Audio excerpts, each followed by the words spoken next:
좀 유심히 들리는 제보 중에 하나가 매수인이 아까 말씀드렸듯이 기존 주택 보유자란 말입니다. 인근에.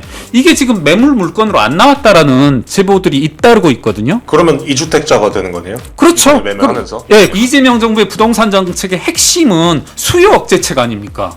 누구든지 함부로 집을 못 사게, 그리고 감히 말하자면 돈을 가지고 있더라도 집을 못 사고 가급적이면 주식시장으로 몰릴 수 있게끔 주식시장에 범접하기 못하게 하기 위한 건데, 이와 같은 편법적인 매도자 대출 거래를 허락한다라면 이재명 정부가 원하지 않은 부동산 매매 거래가 일어나고 또 부동산 가격 상승도 유발할 수 있기 때문에 지금 불법이냐 아니냐가 문제가 아니라 이와 같은 편법 거래가 그간에 있어 왔던 이재명 정부의 각종 규제와 정면으로 위배되지 않습니까? 지금 이 매매 거래는 전적으로 매도자가 불리한 상태에서, 매수자를 쉽게 찾을 수 없는 상태에서 매수자를 어떤 식으로든 끌어들이고 유인해야만 하는 형태이기 때문에, 야, 내가 돈을 빌려줄 텐데 그거도 무이자로 해줄게 라는 유인을 제공한 거지.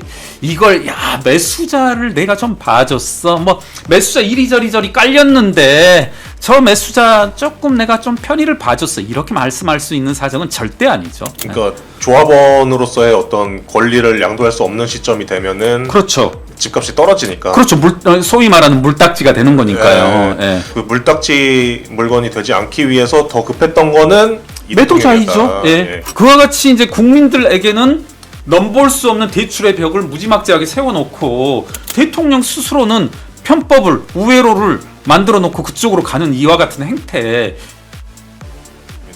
이 토론회에 앞서서는 이재명 대통령의 분당 아파트 근저당 설정 논란이 네. 있었는데요. 이 정부 기체로 은행 대출이 잘 안 나오니까 네. 은행이 아닌 매도인이 매수인에게 대출을 해주는 방식을 썼다는 게 핵심이잖아요. 근데 요즘 들어 그렇게 드문 거래 방식은 아니라는 분석도 있더라고요. 그래서 이 대통령이 활용한 매도인 대출이 좀 확산하고 있다, 예. 이런 분석도 있는데, 이게 만약에 사회적으로 좀 만연해진다면 이런 방식이 네. 뭐 어떤 문제가 생길 부분이 있을까요? 저는 좀 대단히 문제가 심각하다라고 생각하고요. 그 다음에 저는 여전히 조금은 의아하고, 뭐랄까요, 소위 말하는 팩트 체크를 해야 될 부분이라고 생각하는데, 과연 이게 만연되고 또는 허용되는 방법인가? 제가 이제 사실은 뭐랄까요, 지금 우리 특히 수도권, 서울 전역과 수도권 주요 지역은 모두 다 토지거래 허가구역이란 말입니다. 부동산 관련 거래에 있어서는 해당 지자체의 승인을, 허가를 받아야 되는데, 과연 이재명 대통령과 같은 방법으로, 이재명 대통령이 집을 파는 방법으로 집을 팔 수 있냐 하면은, 제가 조금은 반은 장난, 아니 좀 진지하게 자금 조달 계획서를 작성을 해봤거든요. 매수자가 주택을, 이재명 대통령의 자택을 매수한 방식으로 어떻게 되냐면 29억의 주택을 샀는데 11억 3천은 기존에 있던 전세입자의 임대보증금, 그 다음에 나머지 차액 17억 7천은 지금 매도자 이재명 대통령으로 빌렸다는 거 아닙니까? 결국은 어떻게 되냐면 자기 자금 제로, 그리고 모두 다 전액 내버리지. 이런 상태로서 한번 제가 AI에게 한번 물어봤어요.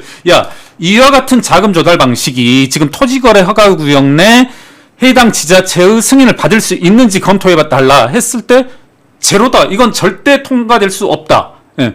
그리고 만약에 통과된다라면 세무당국으로부터의 세무조사 가능성은 어떻게 되냐? 100%다.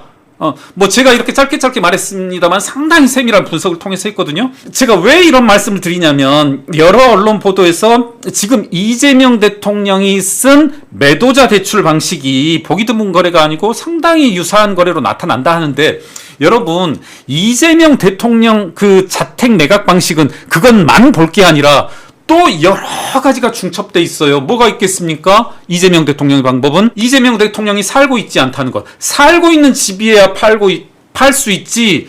임대 놓은 주택은 여러분 원래는 못 팝니다. 원래는 못 판데 또 예외를 만들었어요. 누가? 이재명 대통령과 국교부 장관이.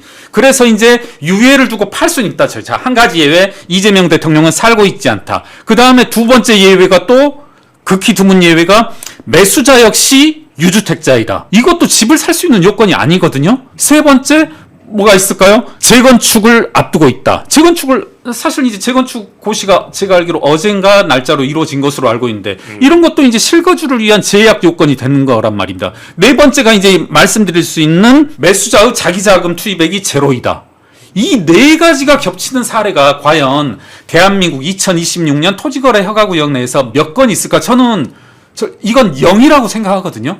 있을 수 없는 거래가 이루어졌고 허가를 받았다. 그러니까 단순하게 매도인 대출 한 측면만 보고서 요즘 있다더라 이렇게 접근할 게 아니라 매도자에 얽힌 매수자에 얽힌 여러 가지 드문 사정을 고려한다라면 저는 이건 상당히 의심해봐야 될 만하고, 제가 조금 어제 사실 뭐 저 개인적으로 여러 가지 이제 제보들이 많이 오거든요. 뭐 부동산 중개하시는 분들, 부동산 전문가들이 제보가 오는데, 지금 저에게 오고 있는 제보 중에 하나가 좀 유심히 들리는 제보 중에 하나가 매수인이 아까 말씀드렸듯이 기존 주택 보유자란 말입니다. 인근에. 이게 지금 매물 물건으로 안 나왔다라는 제보들이 잇따르고 있거든요. 그러면 이주택자가 되는 거네요. 그렇죠. 매매하면서. 예, 그리고 어떻게 보면 거래 자체가 불가능한 거죠. 이 거래가 자체가 불가능한 구도임에도 어떤 이유로 거래가 가능했는지, 저는 자꾸 이제 과거 이재명 대통령께서 6월 3일 날 투표를 하시면서 이제 투표용지를 이렇게 내 보이셨지 않습니까? 그러면서 선관위 직원이 뭐 제지를 하자 그런 말씀을 했었잖아요. 난 괜찮아. 이 일련의 거래 형태에서도 조금 그와 겹치는 모습들, 난 괜찮다. 뭐 이런 건 아닌지 조금은 의심스럽습니다. 그러니까 그리고 조금 덧붙여 보자면 자꾸 매도인 대출 이런 말씀들을 하시니까, 이 세무당국 입장에서는 지금 이제 여러분들이 이 뭡니까 국세청 홈페이지에서 따오셨지만 매도인 대출 혹은 매매거래이대 근저당이 설정되어져 있는 거래, 이런 거는 이제 되게 통정매매라고 하죠. 뭐 통정매매 혹은 이제 시청자 여러분들이 알기 쉽게는 차명거래, 이런 식으로도 의심을 받을 수 있거든요. 그러니까 예를 들어서 제가 집을 가지고 있다가 우리 기자님께 팔았어요. 신 기자님께. 근데 그 판 이유가 뭐냐면 자꾸 어딘가에서 차압이 들어올 것 같고 저의 어떤 사업이 불투명하고 어쩌고 그러니까 제 자재재산을 가져가려고 할 것처럼 보이길래 팔아버리되, 실질은 제 주택으로 하기 위한 수단으로 이제 근저당을 설정해 놓는 거죠. 기자님이 마음대로 그걸 팔 수 있거나 재산권을 행사를 못하게, 그런 여러 가지로 봤을 때 저는 이게 뭐 많이 최근에 유사한 거래가 나타나고 있다 하는데, 이게 그러면 그간에 있어 왔던 정부의 규제가 다 형해화돼 버리는 거거든요. 지금 소위 말하는 이재명 정부의 부동산 정책의 핵심은 수요 억제책 아닙니까? 누구든지 함부로 집을 못 사게, 그리고 감히 말하자면 돈을 가지고 있더라도 집을 못 사고 가급적이면 주식시장으로 몰릴 수 있게끔 주식시장에 범접하기 못하게 하기 위한 건데, 이와 같은 편법적인 매도자 대출 거래를 허락한다라면 이재명 정부가 원하지 않은 부동산 매매 거래가 일어나고 또 부동산 가격 상승도 유발할 수 있기 때문에, 이게 조금은 여러 시일을 두면서 여러 연구를 좀 해봐야 될 주제 같아요. 그리고 이게 본질적인 건 아닙니다만, 이와 같은 형태가 6월 3일 지자체 선거를 앞두고 그리고 근접해서 이루어졌다는 것은, 저 이제 이런 말씀 한번 드리고 싶어요. 우리 이제 그런 말들 많이 하잖아요. 지자체 선거 전후로 해선 주차하는 수가 없다. 이러한 같은 매매 거래를 허가를 안 해주게 되면 많이 불만이 쌓일 수밖에 없고, 그 불만이 이제 2배, 3배로 증폭될 수밖에 없으니까 해당 지자체들에서 어떤 일시적으로 일어날 수 있는 거래 아닌가. 저는 이게 꼭 이 대통령 케이스를 제외하고 하더라도 매도인 대출이라는 형태 자체가 있다고 하니까 네. 이게 절대 원래 과거에 토어제 체제 하에서는 어려운데 지자체에서 이제 지선 앞두고 그렇죠. 뭔가 네. 정무적 판단을 했을 수도 있다. 네네. 이런 말씀하시는 것 그거 같고. 약간 뭐 소위 말하는 뇌피셜이죠. 네네. 그러니까 그 매수인이 뭐 주택 두 채다, 이것도 지금 그 제보를 통해서 의혹으로 갖고 계신 건가요? 아니요, 이건 아니면 하드팩트입니다. 건가요? 하드팩트입니다. 등기부등본에 나타나고 있습니다. 청와대 차원에서는 이 논란에 대해서 여러 차례 이제 해명은 했는데 이재명 대통령이 직접 한 건 아니잖아요.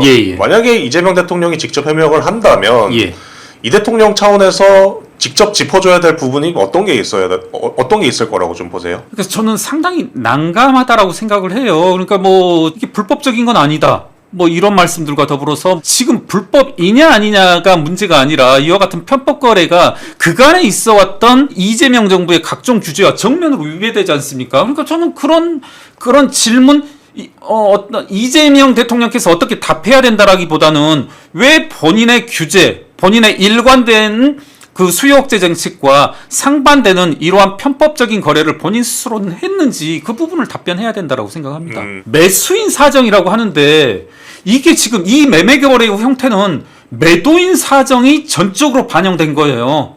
그러니까 매수인 입장에서 저 사람이 정말 너무 팔고 싶어 안달을 해. 성남에 사는 이모 씨가 팔고 싶어 안달을 해. 안달을 하는 이유는 보니까 부동산 중개업자가 말했겠죠. 이게 지금 7월 20일에 재건축 고시가 이루어져 이전에 팔아야만 돼.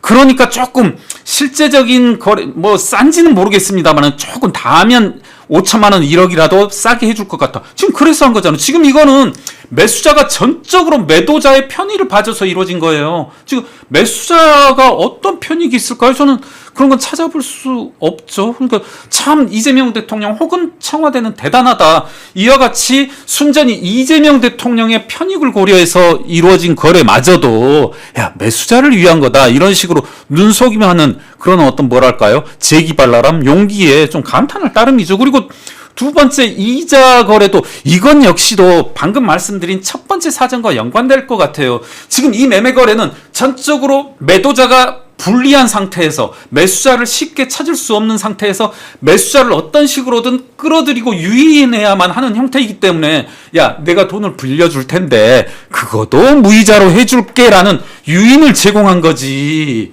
이걸 매수자를 내가 좀 봐줬어. 매수자 이리저리 깔렸는데 저 매수자 조금 내가 좀 편의를 봐줬어. 이렇게 말씀할 수 있는 사정은 절대 아니죠. 그러니까 조합원으로서의 어떤 권리를 양도할 수 없는 시점이 되면은 그렇죠. 집값이 떨어지니까. 그렇죠. 소위 말하는 물딱지가 되는 거니까요. 그러니까 그 물딱지 물건이 되지 않기 위해서 더 급했던 거는 매도자이죠. 앞서 대통령 그 부동산 토론회에서 저는 유일하게 조금 부동산에 대한 진심을 가지고 나왔던 분은 소위 말하는 지금 이제 SNS에 많이 돌고 있는데 장금열사 이분은 정말 피해자로서 그 부동산 대토론에 진심을 가지고 오신 분이라고 보여지더라고요. 어떤 상황이었냐면 다들 아시겠지만 아파트에 당첨이 됐고 그리고 계약금, 중도금, 잔금 일정에 맞춰서 스케줄을 짰고 중도금, 잔금을 대출 약정도 한 상태에서 갑작스레 대출을 막아버린 거 아닙니까? 누가? 정부의 규제에 의한 금융기관이. 유일하게 저는 이제 부동산에 대해서 진심으로 나왔던 분이라고 생각하거든요. 이와 같이 토론의 일관된 주제는 지금 이제 대출이더라고요. 실제 이제 수요자들 입장에선 그와 같이 이제 국민들에게는 넘볼 수 없는 대출의 벽을 무지막지하게 세워놓고 대통령 스스로는 편법을 우회로를 만들어 놓고 그쪽으로 가는 이와 같은 행태. 본인은 이제 다주택자라고 했지만 말씀의 취지는 부동산 정책에 대해서 규칙을, 원칙을 지키지 못하는 사람들은 복사도 맡기지 말아야 된다. 그럼 본인 스스로는 어때야 되냐는 말씀이죠. 2주택자, 3주택자, 지금 한선숙 총리가 4주택자였지만 4주택이 불법은 아니잖아요. 지금 청와대의 논지대로라면. 다만 그러함에도 불구하고 이재명 대통령의 논지는 뭐였었냐면 4주택자가 불법은 아니되 어떤 부동산에 대해서 가져야 될 원칙을 위배했다. 그런 사람이기 때문에 복사도 맡기지 말아야 된다라면 본인 스스로 부동산 대출에 대해서 기막힌 편법을 동원한 본인 스스로는 과연 우리나라 부동산 정책에 대해서 이런 방구도 하지 말아야죠. 이재명 정부의 부동산 규제들이 새로운 게 없다. 그러니까 문재인 정부와 사실상 동일하다고 분석을 하셨던데 어떤 구조가 유사한 건지 간략하게 설명을 들어볼 수가 있을까요? 지금 쓰고 있는 것이 대개는 그거잖아요. 대출 억제, 그 다음에 조정 대상 지역, 토지거래 허가 구역 지적 이와 같은 수단인데 그 수단들이 이제 다 써봤었고 모두 다 실패했다는 게 드러났던 거란 말입니다. 잘 아시다시피 문재인 정부 때 약 30회 안팎의 부동산 정책 변경이 있었고 그때마다 부동산은 천정부지로 이제 상승했었는데 그때 그 정책들을 계속 재조합하면서 토지거래 허가구역이다, 조정 대상 지역이다, 대출 억제이다 이렇게 하고 있는 것이 여전히 그러니까 어떻게 보면 과거 문재인 정부의 부동산 정책 실패로부터 아무런 교훈도 얻지 못한 그와 같은 실수를 이제 지금 반복하고 있는 거죠. 그러면서 이제 계속 이재명 대통령은 계속